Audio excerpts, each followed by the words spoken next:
Welcome to another episode of SidekickTV. I'm your host, Rick Thorpe. Today we're joined by Staci Burnett from Loan Market Advance, and we talk about the shift in banking from banker-led relationships to now more of a broker-led relationship, which is helping a lot of people in getting that housing finance.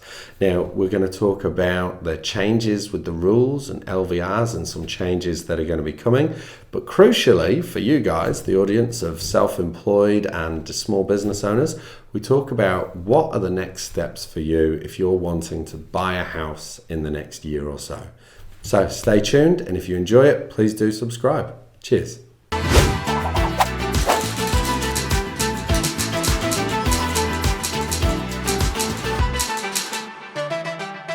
Thank you for joining me, Staci. Great to be here. Thanks for having me. Thank you.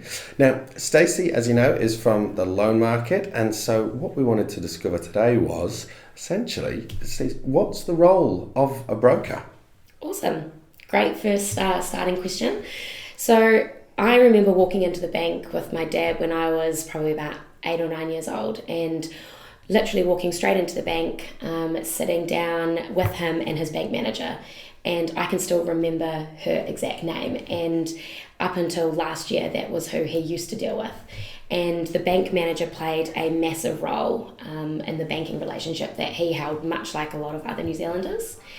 And from there, I believe that the banking world has changed so much. That banking tenure for the last 30 years used to be really important, and he used to have such a great relationship, and a lot of the work and lending that he used to get funded was directly through that bank manager and through compliance and audit and I guess lending, servicing, hoops and everything to jump through. The lending realm has changed so much. So that's where we see ourselves, the brokers. We come in, we sort of fill that void. We are the bank managers, not just at that one particular bank, but at any bank that is relevant to the client and their scenario, I guess, because every scenario is so different and unique for each individual client. Yeah, right. So it's changed kind of at bank level, and that's now why there's this opportunity for broking that, Yeah, absolutely. So a lot of the, I guess, the interfacing of the bank, you'd go in and they'd have all those breakout rooms where you could jump in and kind of have that one-on-one conversation, and the bank manager would remember who you are. That is essentially us now. So rather than you going in, a lot of the tellers are automated, like you jump in and you're not necessarily seeing a teller anymore. A lot of them are automated ATMs, and the breakout rooms are so much smaller. The banks are really trying to encourage clients to actually come through a broker, and I believe it's in New Zealand it's between 55 and 60% of all mortgages written through the banks actually come through a mortgage advisor. So that's a really positive statistic that more people are taking up mortgage advisors' advice and using us rather than calling an 0800 number or dropping into a bank and getting someone different every time. So we're that personal connection that I guess the way of the world has kind of dropped out now. Yeah. And I've heard stats like that, or similar stats to that over the years. I understand we follow America in this trend, don't we? Yeah. Do you know what the stats are at the minute in America? I've heard it's like right up there. Yeah, I don't know about America so much. So loan market, we're a New Zealand and Australia business. So we get a little bit of data from Australia. So we trending just behind Australia. So they sort of little old New Zealand, obviously the bottom of the map, but we sort of follow what our big brother does essentially. So for Australia, they're up around those higher 60% marks, and every year on year we're slowly trickling through. And I think that is due to people just wanting personalised advice. If you're calling the bank, or even the likes of Sidekick, if people had to call their accountant every time they were ringing Sidekick, they were getting someone else picking up their their accounts, and they don't actually understand what's going on. It makes it really tricky to get personalised advice to what your financial position needs. So that's where we come in. We are that one-stop shop for navigating what bank to go to. Every scenario is different, whether you're self-employed, PAYE, working part-time, contracting. each bank has a slightly different appetite, and so we know how to workshop it and where to send it to get the outcome that the client wants. Yeah, great. And look, I mean, I've certainly lived through this myself. My job a few years ago used to be sensational. It was just take bankers to lunch and then wait for the phone to ring. Yeah. And all of those bankers, a number of them might be overseas now in different finance roles, but none of them are with the bank anymore. Oh no, sorry, there's one, but in a very different role. Yeah.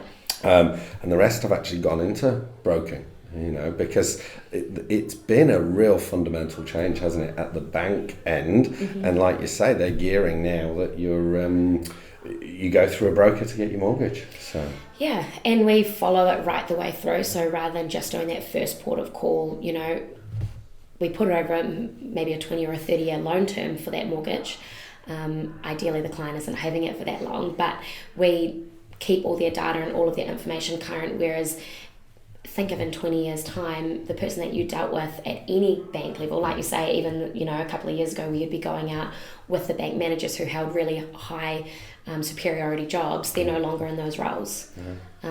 So yeah, it's a really rewarding space to be in where you're seeing clients time and time again and workshopping and getting to know their position more and more, and feeling like you're really having a positive impact rather than it just kind of being a customer number login trying to get any kind of information out of the bank. It's a lot more personal. With that point as well, you say about information with the bank. That's another thing that I find a lot of our clients appreciate when they've got it into their head that they're not just going to go direct with the bank. When you're dealing with a broker, you get to tell the broker the whole truth, yes, and what you're wanting to achieve and perhaps what that looks like. That can sometimes work against you if you go and do that direct to a bank. So could you describe a bit, not necessarily the filter system, but how do you guide your clients through what's good and bad information with a bank? So we get to package the deal in the best light. Of course, there's no kind of black and white and the stuff that we would withhold from the bank. Of course, we have to be truthful, but a lot of the times when a client is walking into the bank and perhaps they're having quite a in-depth personal conversation like we are now with someone that they don't know, they feel the need to divulge all their secrets, things like Netflix and spending on takeaways, and they say, yeah, that's a fixed expense, or that's going to keep going, versus we get to have the opportunity to have a conversation with the client around, okay, so you first home buyer, Ric, you haven't had the expense of paying a mortgage, you've only been paying $150 a week a rent or boarding cost, you haven't had rates and insurance. So if we were to hypothetically put those in place, where are some areas in your budget that you could perhaps pull back on? So it's not so much about fabricating it to the bank, but it's around that well-rounded financial advice that if we were to get you into your first home, how can we manage that budget and kind of massage it in a way that you can service the lending while still having the freedom to go out for dinner and drinks with friends, without everything on your statements needing to be itemised and included as a fixed expense. I've even heard the likes of, people might have been smashing their KiwiSaver on the run up to pulling that down, and the bank can look at it and go, well, your KiwiSaver contributions are 10%, so but that's about to stop, or down to 3. And same for things like Sharesies, because it will be black and white. This is what you've been spending, this is what I'm putting into the serviceability. Okay, no, that's great. So you can act as a coach as well as a filter. So absolutely. So it's still all truthful. Yes, definitely. Definitely. So tell me again then. So what's going on in your industry then right now? Because housing is always the talk of the town in New Zealand, right? It's always driving 50% of our headlines, right? So what are you seeing right now with home buyers? First home buyers, they have definitely, especially from my perspective, and the clients that I assist, I do a lot of first home loan lending, and that's possibly from, yes, the age that I'm in and the demographic that I'm in, but as well as the lending guidelines did become quite strict for investors, and that deposit sometimes to reach and draw out that equity and be able to service that lending as well is quite high. We'll touch base on that and what the Reserve Bank kind of has whispered about some changes to come later in the year. But first home buyers, they're punchy in the market at the moment, and that's because they want to enter the market. New Zealanders are hell-bent on owning their own home, and I mean, I put my hand, I'll be the first one to cheerlead for that. It is a great opportunity. It's the biggest asset that you'll own.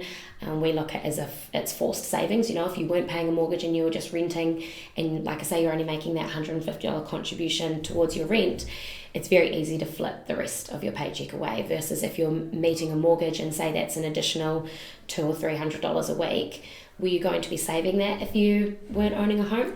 So a lot of the conversations we're having and the lending we're placing are for first home buyers. We are seeing a little bit of investors it sort of seems to be a little bit of a mix between a new build. So there's slightly different guidelines for if you're buying a new build, only a 20% deposit's required versus something existing. So an existing home that's had its code of compliance for more than 12 months, a 35% deposit is required. So we're going to see potentially, aren't we, that debt to income ratio, which correct. will have a big effect. So that 20% deposit, although that's favourable for a new build, new builds do tend to be quite a lot more expensive. They do. The yield seems to be a lot worse. Yeah. It's the straight yield, that is. Yeah, it's, I mean, and you would know probably more than that looking at what the return, and you do a lot more on the figures than that. As a mortgage advisor, we actually aren't allowed to give investment advice. So from an investment perspective, if we're looking at the yield or the return, that's where the banks get a little bit hairy, that the advice, we sort of have to stay in our lane essentially. Yeah. So that's where we do definitely direct our clients, especially if they're buying an investment property, to go have a chat to their accountant, because there's a whole host of ways that they can structure it and make sure they're getting the right advice. Oh, well, actually, again, we can only talk about the numbers. We can't say you should buy this. That'd be like, our previous video with Cam Irvine, he can tell you whether it's a good idea. Absolutely, yeah. We're a full package, the three of us. Yeah, totally. Yeah. Okay. All right. And so, look, it's a changing landscape, isn't it? I mean, that's certainly the case. So, and am I right in thinking? Yeah, I mean, the people that are watching this and listening to this are typically self-employed Kiwis who are, into property or property investment, or developing their own businesses. So for those guys, keeping ahead of the changes in tax over the last few years is enough to drive you insane. What are you kind of advising clients to be doing now if they're thinking about it, or that's like, what can they do to jump into a property or start the process of it now? Have a chat to a mortgage advisor, honestly. Find someone that's recommended, someone that you trust, someone that you feel that you can pick up the phone with. And I know that sometimes can feel a bit daunting if you feel like you're not ready. But even that, and that seems to be a bit of the sentiment of people where they say, I'm not ready right yet, I'm not ready to buy that next property, or I'm not ready to commit to the first home purchase. We always try and encourage people, just have the conversation. There's no fees associated with having a chat to a mortgage advisor. Actually, there's no fees whatsoever direct to the client to use our services, which can sometimes be a hindrance, or people don't understand that. But having the conversation, if you're not ready right now and it's a 6-month or a 12-month plan, we can set you up with, let's have a go at pretending that you're making those mortgage repayments. Let's make that $150 for the rent, but let's put aside that extra $250 and pretend. Do you actually want to, have that large of a mortgage? Is that something that is realistic and obtainable? Or on the other side, have you got a little bit of debt that you need to pay down? Perhaps you've got a car loan that you're paying off. Let's try and snowball the effect. Let's try and get that out of the way so that when we do present your application to the bank, you're good to go. Awesome. And they've actually lived it. So they actually kind of simulate what this new mortgage is going to be like. Yeah, because that's the reality bites sometimes for new homeowners, doesn't it? So, all right, fascinating. Yeah. Or even, I guess this time, well, maybe not so much this time of the year, but a couple of months ago, where people haven't gotten around to doing their financial accounts yet, and they come to us and they say, Staci, I'm ready to go. Let's get in with that pre-approval and let's get the ball rolling. And for self-employed customers, we always need most recent year-to-date financials and a profit and loss for the months to date. And that's just because the bank wants to be comfortable that if they're lending you based on 2023 financials, that actually how many months has there been since that snapshot in time of how their business has been operating. So that's where, coming to you and sort of we can give guidelines to customers saying, actually touch base with your accountant, see how they're going, give them a rev up. But some people, they're not too focused on getting the financials done straight away. But if people don't feel like they're ready right now, there's a whole host of things we can do to just get them thinking about it, get the ducks in a row so that when the time comes up or the right property comes up, we can act. Yeah, and actually that's a really good point, is if you're engaging with a mortgage broker early, tell your accountant what you're planning on doing as well, because accountants, good, hard-working accountants that are trying to make sure you're paying the least amount of tax you should, that can be a double-edged sword when it comes to borrowing time. So because it takes time for you guys to prepare your end, it's not like you can just rush that through. So that's why I say, if you're sort of thinking that perhaps in the coming months, for us it doesn't matter if it's a game plan for the next 3 weeks, 3 months, or further abroad. Our best interest is to get the client the outcome that they want. So for us to just take a little bit of time up front, make sure that we're putting the steps in place, and whether, like I say, a budget or accountant or whatever it might be, getting them all ready so that, excellent. Yeah, perfect. Yeah. And it's that thing, is it's just start.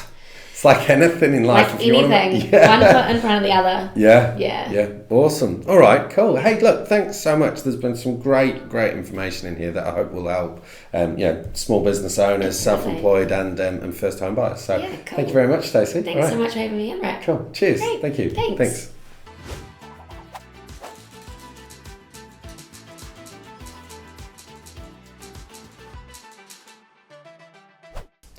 Welcome to SidekickTV. I'm your host, Ric Thorpe. SidekickTV is the place for Kiwi business owners and entrepreneurs to learn all about finance, accounting, and how to run and operate a business in New Zealand. We're going to interview experts from the finance realm and fellow Kiwi business owners. Stay tuned.